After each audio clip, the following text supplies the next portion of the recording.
Hi guys, welcome to part 5 of the Recovery Kickstart course to beating chronic fatigue. Today we're talking about the juicy parts of diet and nutrition. As you can imagine, the topic of diet is huge and so widespread that I've had to split it across two parts, and even then I'm only going to be able to touch on the main points.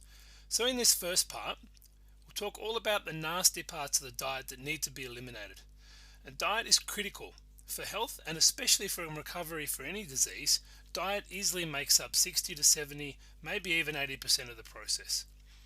The nasty things that need to be taken out are those things that make worse the 6 key issues spoken about in part 1 of this course.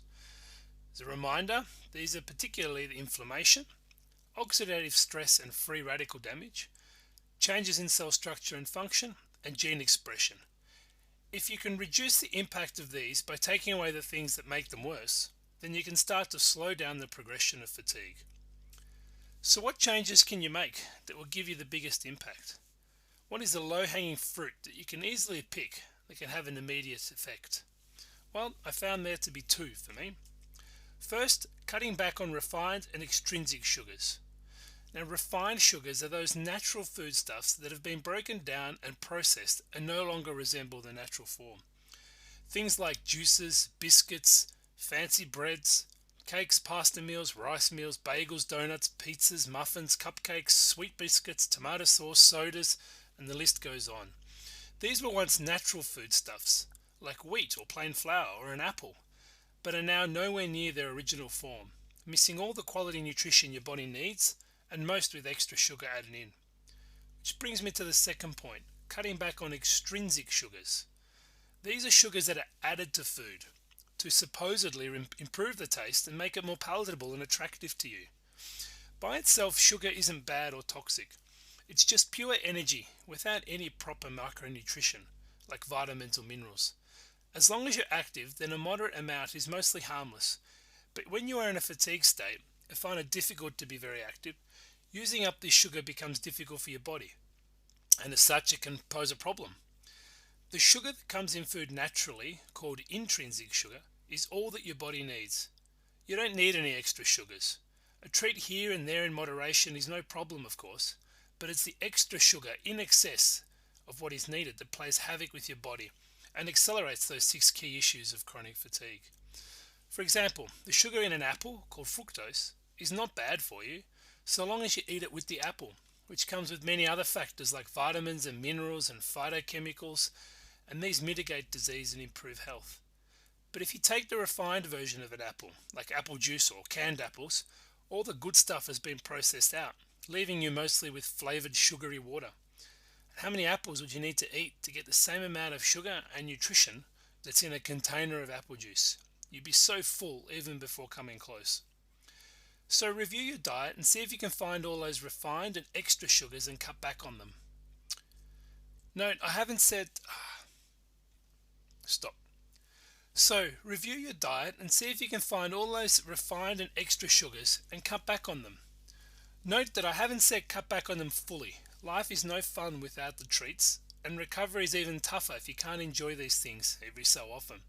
But you do need to come back on them, and for some people it means cutting back quite drastically. So here's a tip. It's usually those items that are processed and packaged that you find sitting on the shelf of your pantry or fridge that are absent any nutrition and contain added sugars. Now the second thing to cut out is vegetables and seed oils. In all likelihood, these are even worse for you than sugar. You've got to cut these out, eliminate them, throw them away, get rid of them. Whatever you do, you don't need them. These are mostly full of polyunsaturated omega-6 fats, which are highly inflammatory. They are also very sensitive to heat, light and oxygen, which makes them very unstable and may easily go off or rancid, which makes them toxic and poisonous to the body. When you go to your shop or open your cupboard or reach for a vegetable oil or a seed oil, chances are that most of it has gone off, because it is easy for it to have been exposed to heat, light and oxygen along the production and transport process to you. Now the body does need polyunsaturated fats, and this is true. We need omega-3 and omega-6 varieties and some omega-9 too, but in a ratio of 1 to 1.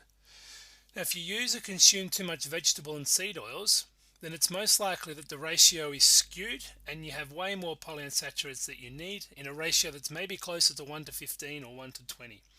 And this sort of ratio shows up as serious and adverse health effects. One of these effects is replacing of fats in the cell membranes of the body. Now remember back to part 1 of this course, and one of the 6 key issues is cell membrane changes. Cell membranes in the body are made up of fats and proteins, and the fats include cholesterol, saturated fats and unsaturated fats, all in a healthy ratio. But if your diet has a high percentage of these polyunsaturated vegetable and seed oils, then the body is forced to use these for cell membrane formation. As a result, the cell membranes are poorly constructed, and just like a brick house made of poor bricks, the cell cannot work correctly, and this contributes to your symptoms showing up. So cut out the vegetable and seed oils. You don't need extra amounts of them, and as you'll learn in the next video, you won't miss them either. In fact, here is a recent article from a newspaper in Australia talking about exactly that. Granted, it's not about chronic fatigue, but the mechanisms of actions are very much the same. And below this video, I've got a link to the full picture in a better quality so you can read it if you want to. Now, if you just make these 2 changes, you'll be giving your body a massive head start in healing and recovery. But there are also some other changes that can be made. And what are they? First one is CATS. No, it's not to remove cats from your life. It stands for caffeine, alcohol, tobacco and sugar. Now sugar we've already spoken about, but all of them are stimulants or poisons, and in order to recover from chronic fatigue they need to be eliminated. Tobacco is pretty straightforward. It's a poison, you don't need it. Caffeine and alcohol, there is some evidence that it's beneficial, but you need a body capable of dealing with it. And if you've got chronic fatigue, then you don't have the capacity at the moment, so it's best just to avoid them. Here are some other things worth eliminating too. Preservatives, additives, flavorings and colorings. They're just an added extra burden for your body to deal with, and it's best not to have them right now. And the things in that last slide are mostly found in foods that are processed and packaged, because they are needed in order to keep the food safe and edible for a long time from the factory to you. And here's the key. They are needed to get the food from the factory to you, but from then on it's no use for them, and they do no favors to your body. So it's best to avoid them and avoid processed and packaged food. Okay, so what can you do following this lesson? Well, let's keep it simple. Firstly, have a look inside your house and pantry and fridge and see how much of these things we've spoken about are in there. This is a great lesson in educating yourself about what makes up the food you eat on a regular basis. And with the things you've found, either put them aside for now or bin them right away, which is my recommendation. You don't need them and they are going to do you more harm than good. If you do this step thoroughly, you may be surprised to find your fridge and pantry quite bare, but don't despair, that's okay. We'll fix that in the next part of this course. Now, to further help you, I've included a guide you can download that'll give you some details on what to look for when doing this exercise, and have fun with it. In a few days I'll be back in touch with the next video. Part 6 of this recovery course is all about what to add to your diet now that you've removed all the nasties, so you can build a strong and healthy foundation for your recovery. Have a great couple of days and stay tuned.